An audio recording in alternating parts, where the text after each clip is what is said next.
Hi! ஒரே மாரி cook பண்ணி எனக்கும் போர் அடிச்சிருச்சு. பார்த்து உங்களுக்கும் போர் அடிச்சிருக்கும்.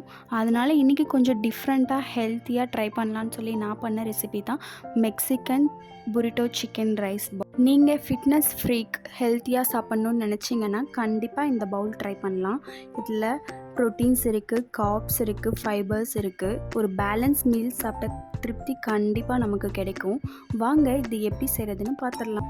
நம்ம ஃபஸ்ட்டு சாலட் ரெடி பண்ணிக்கலாம். ஒரு பேனில் கொஞ்சமாக பட்டர் ஆட் பண்ணிட்டு நம்மளுக்கு என்ன வெஜிடபிள்ஸ்லாம் வேணுமோ அது எல்லாத்தையும் கட் பண்ணிவிட்டு சேர்த்துக்கலாம். கொஞ்சமாக உப்பு, பெப்பர் ஆட் பண்ணிட்டு ஒரு 5 நிமிஷம் வதக்கிட்டு இறக்கிடுங்க. ஏன்னா சாலட்ஸ் ரொம்ப நேரம் வேக தேவையில்லை.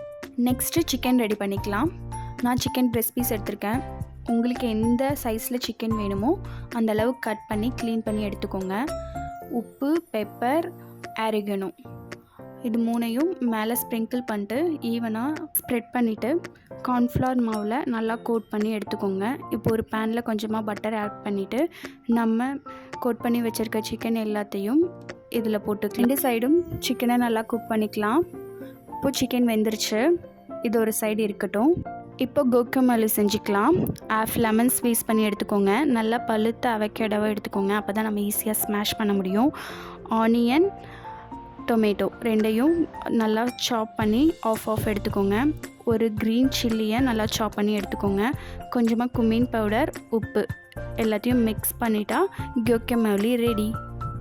இப்போது ஃப்ளேவர்ட் ரைஸ் ரெடி பண்ணிக்கலாம். ஒரு பேனில் கொஞ்சமாக எண்ணெய் ஊற்றிக்கோங்க. பிரியாணி ஸ்பைசஸ் எல்லாமே ஒன்று ஆட் பண்ணிக்கலாம். கொஞ்சமாக ஜீரகம் ஆட் பண்ணிவிட்டு நல்லா வதக்கி விடுங்க. வடித்த சாப்பாடு ஒரு பவுல் எடுத்துக்கலாம். அதையும் சேர்த்துட்டு ஃப்ளேவர்டுக்காக ஆரிகனோ சேர்த்துக்கலாம். தேவையான அளவு உப்பு, கொத்தமல்லி தூவிட்டு நல்லா மிக்ஸ் பண்ணிக்கோங்க. அவ்வளோதான், ஃப்ளேவர்ட் ரைஸ் ரெடி. நம்ம மெக்சிகன் பவுல் ரெடி பண்ணிக்கலாமா? நம்ம ரெடி பண்ணி வச்சுருக்க ஃப்ளேவர்ட் ரைஸ் ஒரு கப் சேர்த்துக்கலாம். சாலட் ஒரு ஸ்பூன் ஆட் பண்ணிக்கலாம். கோக்கமல்லி 1 ஸ்பூன் ஆட் பண்ணிக்கலாம். நம்ம ரெடி பண்ணி வச்சுருக்க கிறிஸ்பி சிக்கனை நல்லா ஸ்லைசஸாக கட் பண்ணிவிட்டு இதில் சேர்த்துக்கலாம். கர்ட் ஆட் பண்ணிக்கலாம் 1 ஸ்பூன். ஃபைனலாக 1000 ஐலாண்ட் சாஸ் சேர்த்துக்கலாம். அவ்வளோதான், சூப்பரான எம்மியான மெக்சிகன் பவுல் ரெடி. இப்போது எல்லாத்தையும் மிக்ஸ் பண்ணி சாப்பிட்டு பாருங்கள். அப்போ தான் இதோட டேஸ்ட் சூப்பராக இருக்கும். நீங்களும் இந்த ஹெல்த்தியான பவுலை ட்ரை பண்ணி பாருங்கள்.